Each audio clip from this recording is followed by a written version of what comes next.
Magandang araw po sa inyong lahat, lalo na sa ating mga pinuno, kawal at kawani na hubong katihan ng Pilipinas. Ako po si Father Dion ng Post-Catholic Chaplain ng Headquarters and Headquarters Support Group, Philippine Army.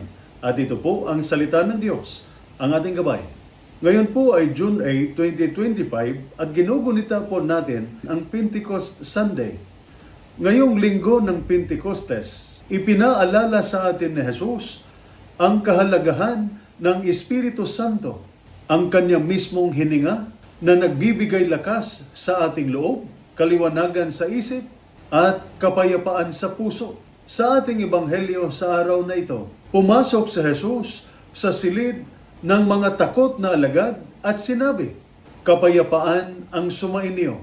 Hinipan niya sila at ibinigay ang Espiritu Santo. Ganito rin tayo ngayon. Sa gitna ng stress sa trabaho, deployment, o problema sa pamilya, kapag gusto na nating sumuko, hiningahan din tayo na Jesus ng lakas. Sinasabi niya, "Kaya mo yan, kasama mo ako." At ang unang biyayang dala ng Espiritu Santo ay kapatawaran. Kapag tayo ay humingi ng tawad o nagpapatawad, gumagaan ang ating loob, gumagaling ang ating puso. Iyan ang tunay na lakas. Hindi physical, kundi panloob na tibay.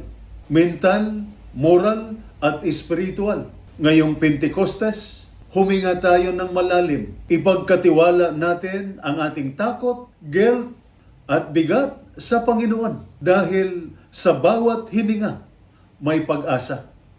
Ito po ang salita ng Diyos, ang ating gabay. Manalangin tayo. Panginoong Jesus, hingahan mo po kami ng iyong Espiritu. Palakasin mo ang aming loob sa gitna ng giyera ng buhay.